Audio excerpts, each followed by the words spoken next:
Big fan of Ghost Adventures back in the day. That was like my favorite show in the whole world. Had to be home every Friday for it. Or if I wasn't home, I would record it. Sons of Anarchy is also one of my favorite shows that I was actually on, and after I got cast and did my episode, I went home and started watching the show and realized that this was the best show in the entire world. And when I was a kid, Miami Vice was my favorite show of all time. I would dress up in Don Johnson, type outfits, and so yeah, I'm a fan as well. I'm a fan of Batman. I'm a fan of Superman. I'm a fan of Star Wars. All those stuff that growing up filled us up. Or even now, as a 38-year-old man, I still love. You'll go in my place and you'll see Batman and Superman, literally, Darth Vader. So I'm a fan of a lot of things. I think being a fan of movies and television and actors, that's what got me to be an actor. Being a fan of people's work, being a fan of how they made me feel. I think, they're just not a fan of this particular person, but they're a fan of how they make me feel, and they make me feel good, and they make me feel like I can connect. So when I saw movies as a kid, I was a fan. I was a fan of E.T. I mean, I was a fan of, all of these things that were just so, not real. And that's, being a fan of that work of other actors got me to be an actor. And I knew it would happen at some point. I didn't know that I would be a part of a fandom that was out of this world, and I mean out of this world.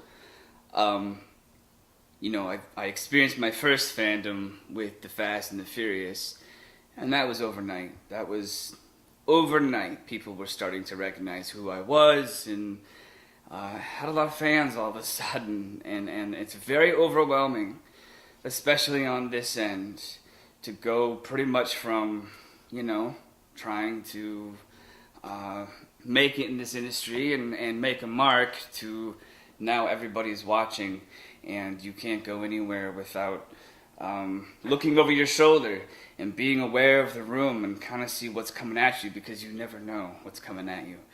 And then Supernatural came along.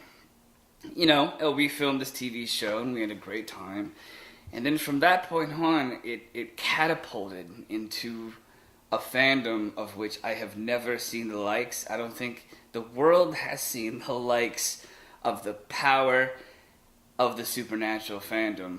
All over the world, I have gotten to travel to places I would never go. Rome, Germany, London. Growing up, one of my favorite actors was Emilio Estevez. And how cool would it have been to be able to reach out and somehow and on social media and say, hey, what's up, Emilio? And have him go, hey, Chad, what's going on? Wow, it must blow your mind. I still do that. The other day, I reached out to Lou Diamond Phillips, who I'm a big fan of Lou Diamond Phillips, Young Guns and La Bamba. And growing up, I would watch Lou Diamond Phillips. So, occasionally I'll tweet some of these people and say, hey, I'm a big fan of your work. I'm a fan of your work. And he wrote me back and said, hopefully we'll get on a set one day. And that was a big deal to me. I'm like, Lou Diamond Phillips, yeah, just tweeted me. That's pretty cool. And that's a super cool thing that we can do now. And, I love the interaction with the fans, and it allows us to communicate, keep a relationship with. Some of them now are my friends that I talk to on the phone, that I see at other conventions. It's astounding. What would I like fangirls to know? Wow, that is a deep question.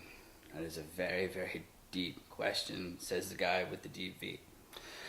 What would I like fangirls to know? I would like them to know how much I love them, how appreciative I am of them, that the love goes both ways, that you can't have one without the other.